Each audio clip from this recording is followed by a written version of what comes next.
Bueno, ahí se van conectando algunas más. En el día de hoy empezamos con las propuestas didácticas para el nivel inicial y en la parte teórica pudimos ver la biblioteca de la sala, donde los chicos exploran los libros, leen individualmente, leen en pareja,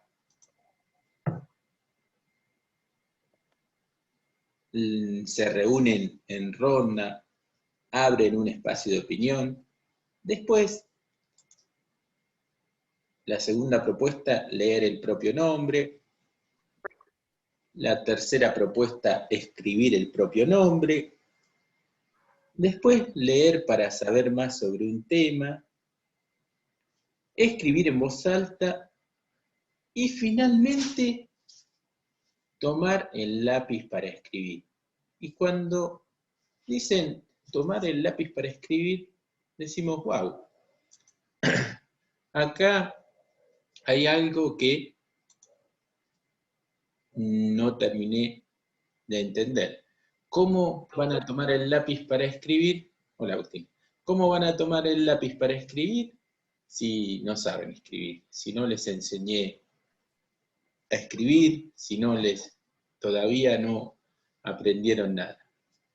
Bien, ¿por qué yo quería relacionar esta propuesta didáctica del nivel inicial con Emilia Ferreiro?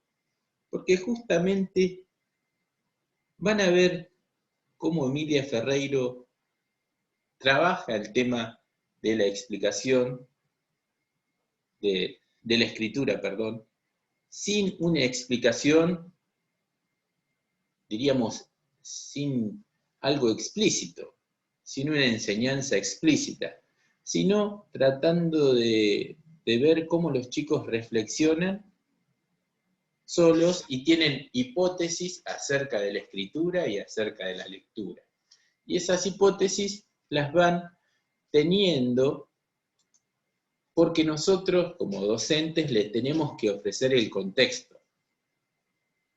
Es una enseñanza diferente a los métodos alfabéticos, a los métodos fonéticos y a los métodos silábicos, que son enseñanzas explícitas y que justamente está más enfocada en el tema del método, en la estrategia de enseñanza, que en el estudiante.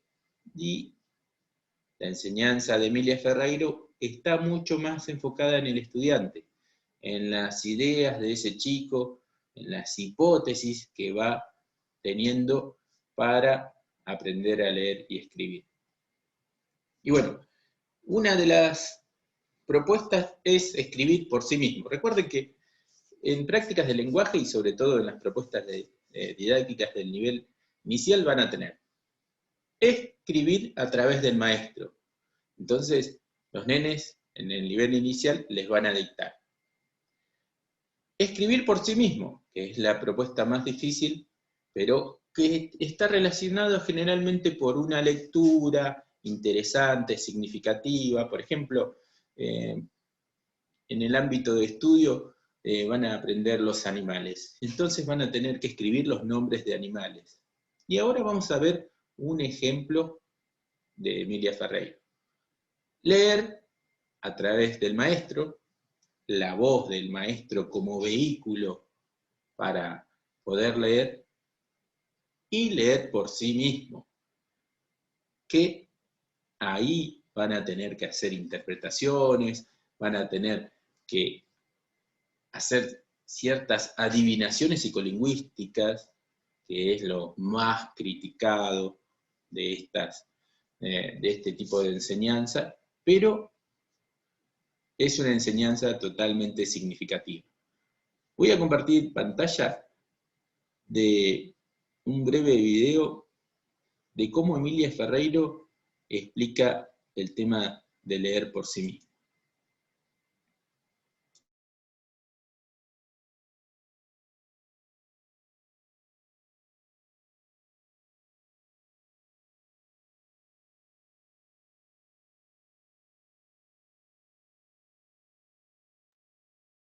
vida del cual estoy hablando. Más bien, es lo contrario. La noción de aprendizaje a lo largo de la vida remite a la disponibilidad para adquirir nuevos comportamientos, a veces conocimientos, todos ellos perecederos y de corta duración. Más bien es un aprendizaje para la supervivencia, dada la inestabilidad del empleo y el cambio necesario de actividad, un aprendizaje para la supervivencia y no para la comprensión. Mientras que de lo que vamos a ocuparnos en el resto de la mañana son de aprendizajes para toda la vida y no de este aprendizaje a lo largo de la vida. Vamos a ocuparnos de esos aprendizajes que sí son para toda la vida, y por eso es muy importante que se aprenda de cierta manera desde el inicio, porque es para toda la vida. O bien se aprende como loritos las correspondencias grafofónicas, que desafortunadamente no son regulares porque la escritura no es un código, o bien se trata de instalar desde el inicio una actitud reflexiva, inteligente, esa actitud que se puede expresar en las palabras: acá hay algo para entender y yo lo puedo entender. Y una actitud así sirve para toda la vida. Algunos, espero que se reconozcan en estos ejemplos porque han sido tomados de observaciones reales. Yo lo único que hice a pedido de Claudia Molinari fue comentar lo que, según mi mirada, estaba ocurriendo con los niños, un comentario centrado en lo que le estaba pasando a los niños y no centrado en las intervenciones docentes. Y eso es lo que voy a tratar de hacer ahora en voz alta con ustedes. Primer ejemplo, tenemos a Brenda, Lautaro, Federico y Juan Manuel, de primer grado, que en una situación en donde quieren poner por escrito los nombres de los animales sobre los cuales luego van a aprender más en un trabajo con enciclopedias, empiezan con ballena. Y inician con una producción que ustedes pueden reconocer, una producción estrictamente silábica, en donde lo que se representan son los núcleos vocálicos de cada una de las 3 sílabas de la palabra, escritura que en este caso particular queda a cargo de Brenda. Una vez que se produce esa escritura, Juan Manuel es el primero en objetar y dice que ahí no dice ballena. ¿Por qué? Porque le falta la de yo. Ok. Entonces, la maestra trata de que el grupo total participe, pero nadie contesta. Y es Lautaro Lautaro, que hasta ese momento estaba pensativo, quien contribuye diciendo otra cosa. Y dice, falta la de barco. Y busca información en un cartel y la agrega. Y la agrega además en buena posición. Ok. Y Juan Manuel asiente. Juan Manuel asiente, dice, sí, empieza como barco, pero también va a la de yo. Y ahí la docente hace una propuesta que a mí me parece útil, bueno, depende de los contextos, pero en general pide que se reescriba abajo. Muchas veces cuando se trabaja sobre la misma escritura, tanto borrar, cambiar, reintroducir, pues queda un objeto ilegible. Y a veces es bueno que los chicos tengan trazas de cómo fue su proceso, cosa imposible si se trabajó todo el tiempo sobre la producción inicial. Bueno, entonces, Juan Manuel dice, falta la de yo. Y es interesante porque, fíjense dónde la pone. La pone en el lugar en donde estaba la E. Obviamente de lo que se trata es de la segunda sílaba, la sílaba ye, de ballena. Y entonces, al ver ese resultado, Lautaro protesta y dice, no, él sacó mi E y ballena tiene E. Ahora, la E de la cual se está apropiando Lautaro, mi E, pues no era tan suya porque esa es la E que puso Brenda, ¿no? ¿Sí? Pero se la apropia y está bien en que se la apropie porque a partir de la escritura de Brenda pasó a ser también la suya, y no solamente la que puso Brenda. Entonces, la supresión de esa vocal le molesta a Lautaro y Juan Manuel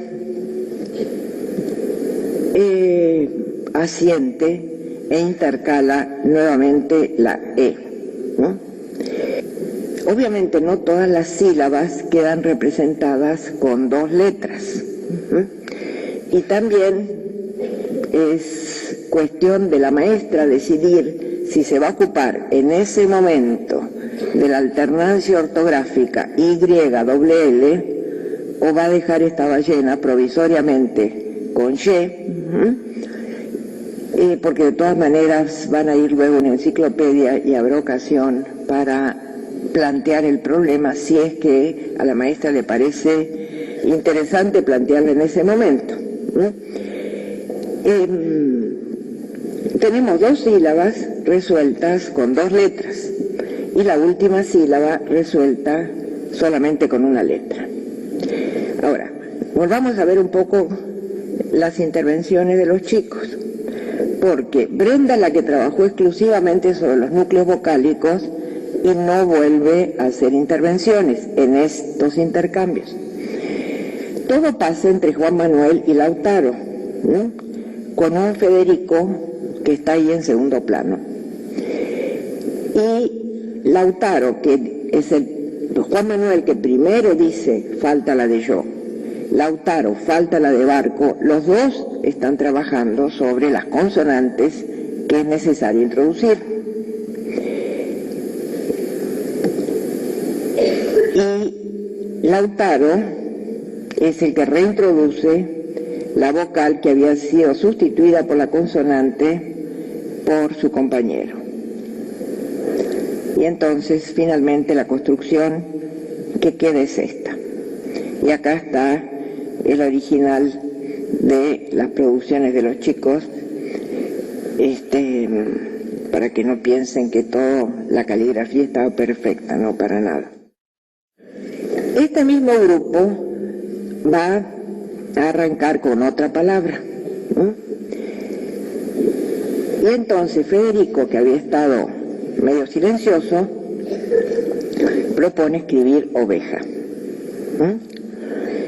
Y la escritura arranca nuevamente con una escritura perfectamente silábica, con los núcleos de cada una de las sílabas y la elección pertinente de las vocales. Y sobre esto yo quisiera detenerme un poco. Primero porque es Lautaro el que empieza escribiendo. El mismo Lautaro que frente a la producción B-A-Y-A dice, no, él sacó mi E y ballena tiene E. El mismo Lautaro que dijo, falta la de Barco.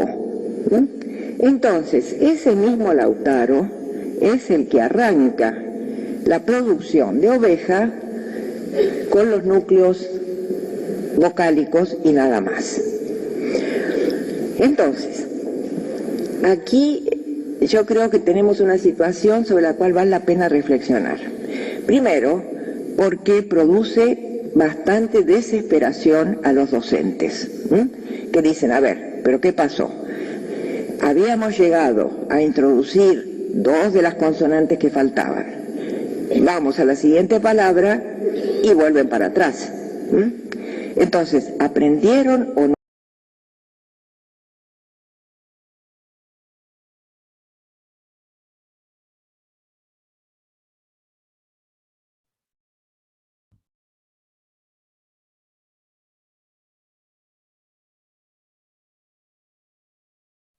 Profe, se salió el video.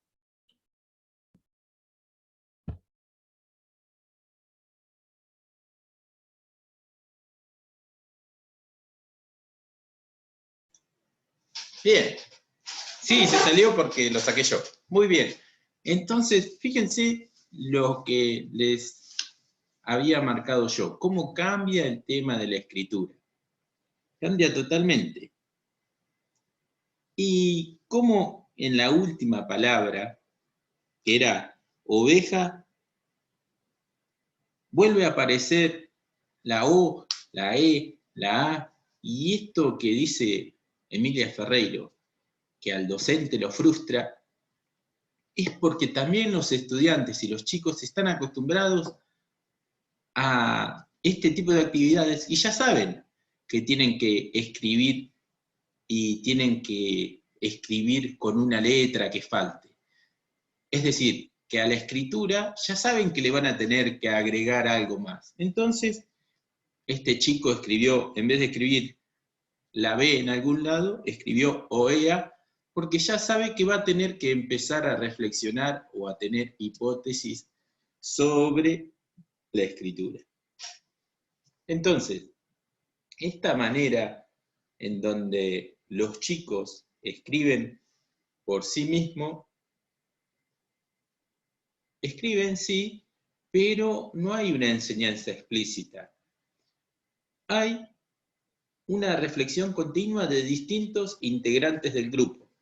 Fíjense que la propuesta didáctica del nivel inicial generalmente se agrupaban de a dos para leer, o después se agrupaban para leer todos juntos, hacían una ronda. Siempre va a haber chicos en grupos que se van a ayudar mutuamente, es decir, van a tener hipótesis que les va a permitir leer y que les va a permitir escribir. Entre todos van a ir entendiendo el proceso de escritura.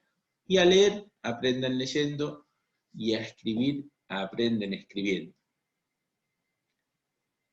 ¿Qué les parece a ustedes más práctico, por ejemplo, enseñar de esta manera o con la palabra generadora?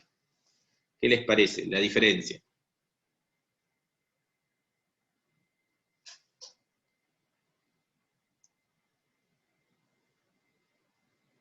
No sé. ¿Me escuchan? Sí, sí, me escuchan. Profe, Sí. está bueno lo colaborativo, me gustó lo colaborativo por ahí, pero no sé, eso que mencionás de escribir se aprende escribiendo y eso que habíamos mencionado el año pasado, habíamos dicho que algunos aprendían de esa forma, otros no, va a depender mucho del contexto y del aula. O sea, vas a aplicar de acuerdo a los chicos. Por ahí lo que mostraba ella estaba bueno, pero si constantemente van a estar reflexionando y no hay como una enseñanza explícita, por ahí va a costar un poco más. Porque fíjate que el mismo nene que al principio había puesto consonantes, después la sacó. O sea, hay una reflexión, pero no sabes si realmente lo están aprendiendo. Por ahí eso me puse a pensar. Bien, y además de que el nene ese sacó las consonantes, no sabes si realmente lo aprendió, suele haber mayor participación de uno o dos, y los que se quedan callados... Claro. Hay uno que aparecía, creo que era Fernando, y a la vez no, como que quedaba atrás. Entonces, si hay tres que participan, es medio Pasa sospechoso. pasa lo mismo que en todo proceso de enseñanza y aprendizaje. Hay algunos que avanzan, y el docente puede corroborarlo a ese avance, y hay otros que no lo podemos corroborar. Y entonces decimos, ¡fua! Hoy el grupito de los 4 chicos leyó la palabra ballena, o escribió la palabra ballena, y llegó hasta ballea.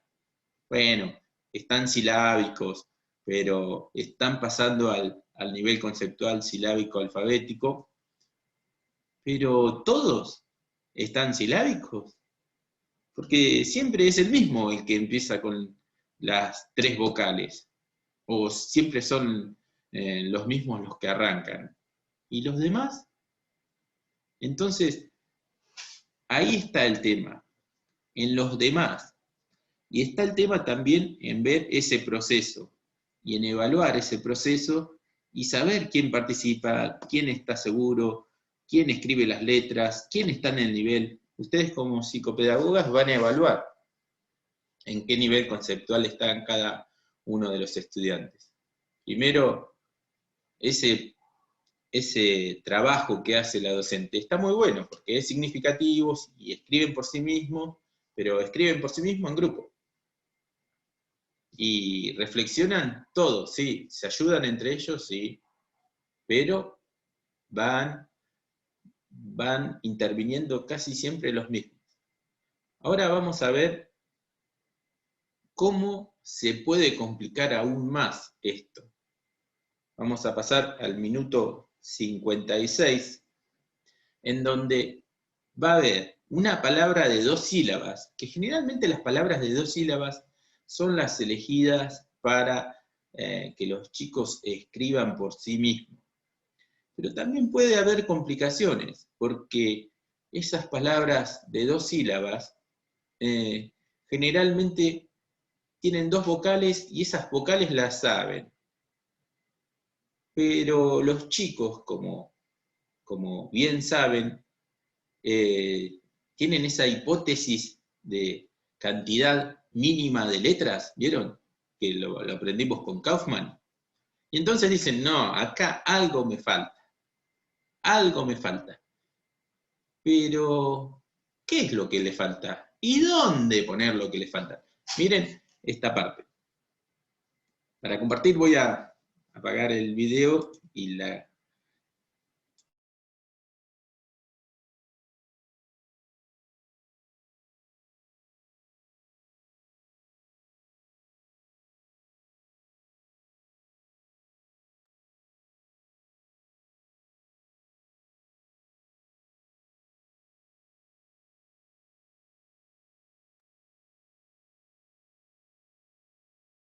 Pero hay una serie de problemas teóricos vinculados con ese pasaje del análisis de la sílaba, el análisis de los fonemas, que no parece ser un pasaje fácil.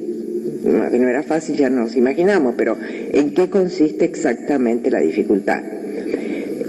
¿Es que acaso se pasa de la unidad sílaba a la unidad fonema sin intermediarios? Parece muy poco probable. Las sílabas sí son secuencias ordenadas, y el problema es que los fonemas, ese orden de las sílabas no parece transponerse sin más a los fonemas. Hay algo que ustedes deben haber visto, porque es muy, muy frecuente, que son chicos que empiezan a escribir una palabra y la van reanalizando, y a medida que la reanalizan, agregan letras. Estos 2 ejemplos de la escritura de Sopa, uno de María, otro de Vanessa. Esas 2 escrituras parecen efectivamente sopa de letras, o sea, mezcla de letras, un enredo de letras, pero todas las letras son pertinentes. Y lo importante es ver cómo se llegó a eso. Fíjense qué pasó con María. María empezó escribiendo las 2 vocales que corresponden.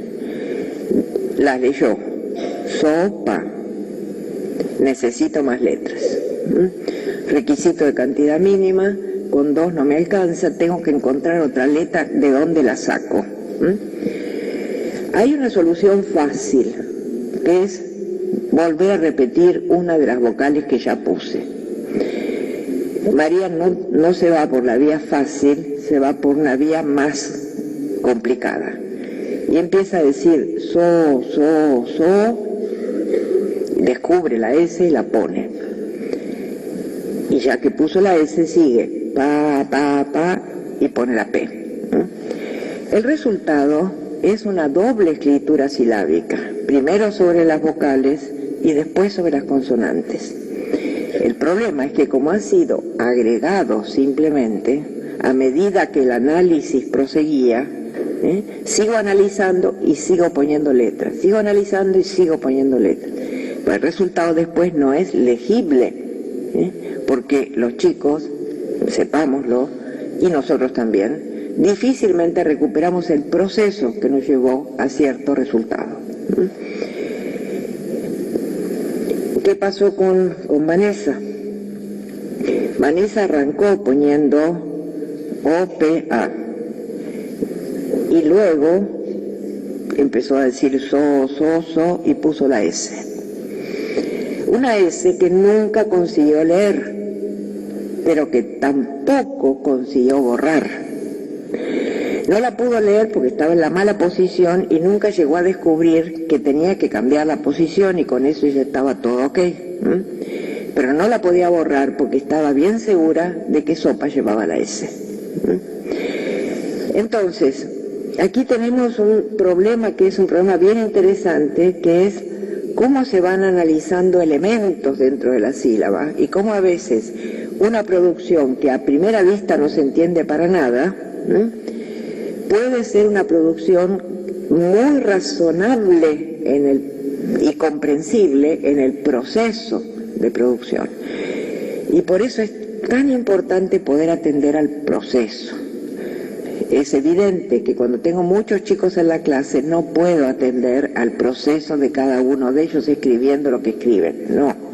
Pero de vez en cuando, darse el lujo de entender un proceso. Bueno, parte de eso es la situación de interacción en pequeños grupos, es darse el lujo de entender un proceso. Y por eso es información no solamente para los chicos, es información de primera mano para el maestro, para entender mejor frente a qué cosas, qué tipo de dificultades se están enfrentando realmente los chicos y que a veces esas dificultades no se imaginan.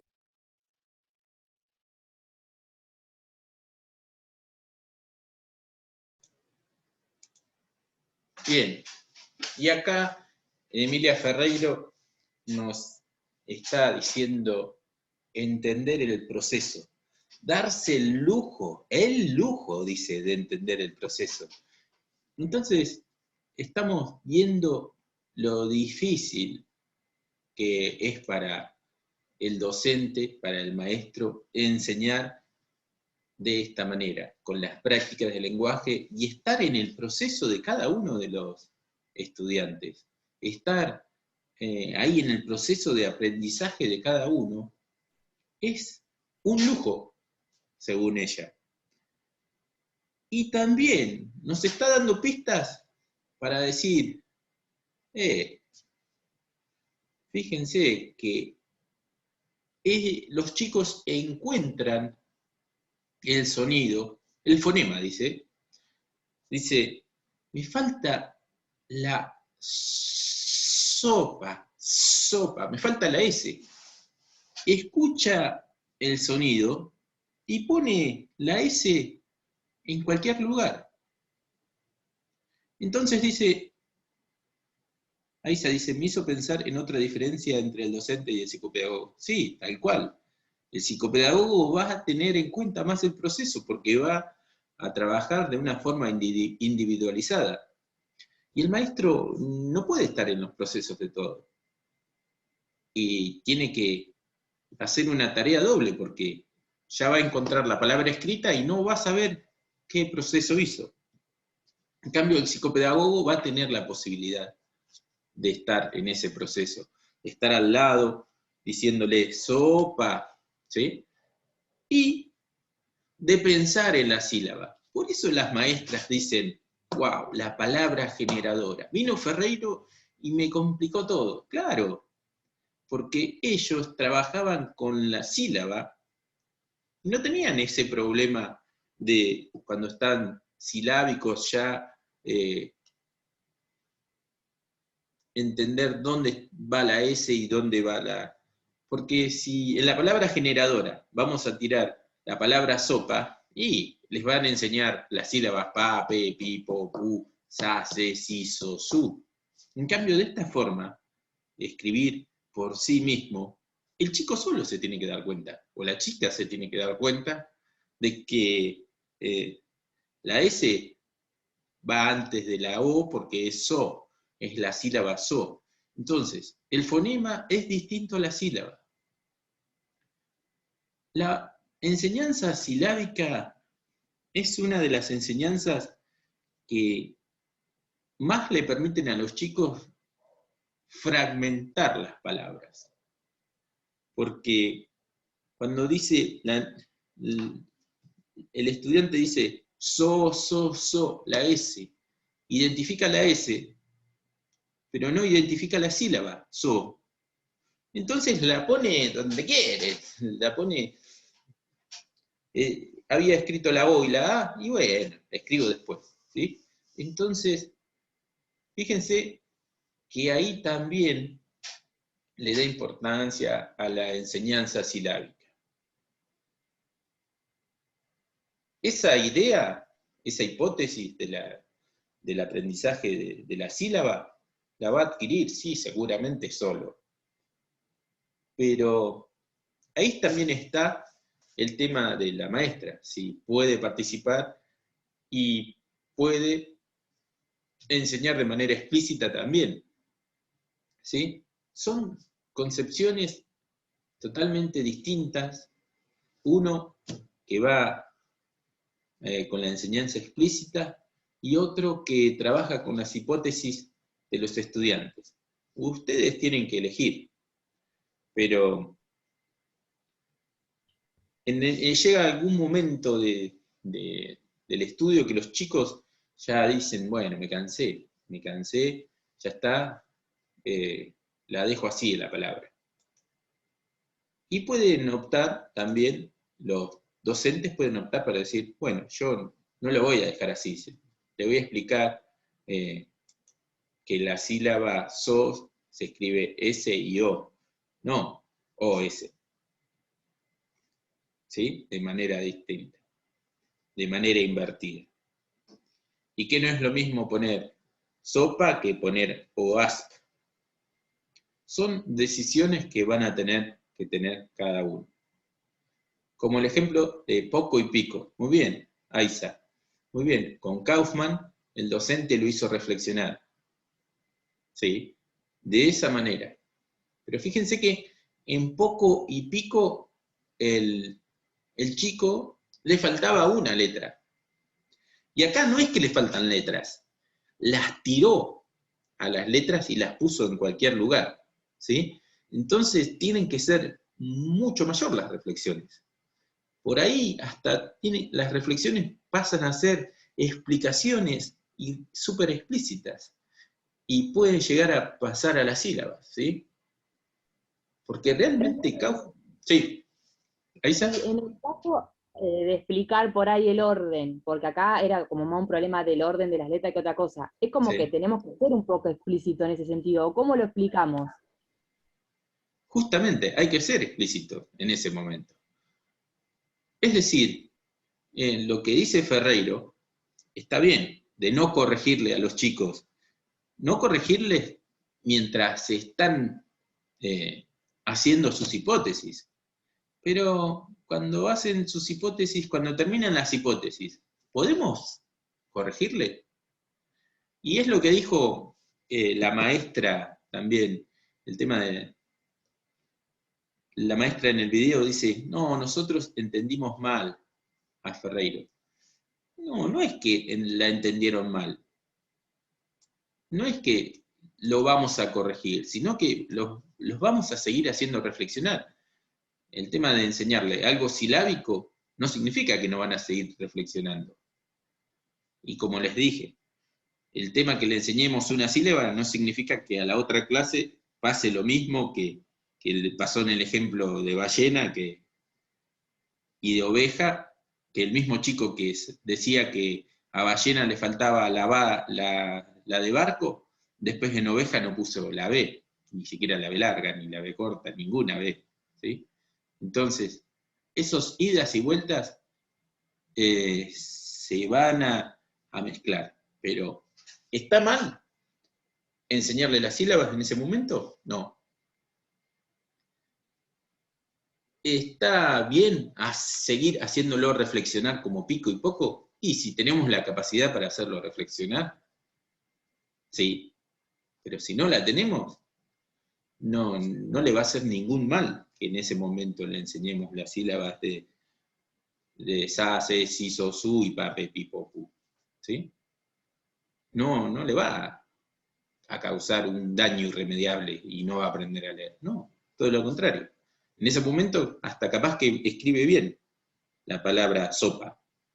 Y hasta capaz que te escribe después sapo y te sigue generando nuevas palabras, como dice la palabra generadora. ¿Sí? Entonces hay que ver que un solo método o una sola estrategia de enseñanza, no siempre nos tenemos que casar con un solo método, una sola estrategia de enseñanza, o seguir a rajatabla las prácticas sociales del lenguaje porque son significativas. Si en algún momento no tienen que ser significativas, también podemos hacer. Bien, entonces esta es Emilia Ferreiro. Emilia Ferreiro es todo lo contrario a esos métodos alfabéticos, silábicos y fonéticos, ¿sí? Todo lo contrario. Es significativa, deja las ideas y las hipótesis a los estudiantes y a leer se aprende leyendo y a escribir se aprende escribiendo. Bueno, chicas, esto fue todo por hoy. Nos falta un minuto. Espero Gracias, profe. que haya quedado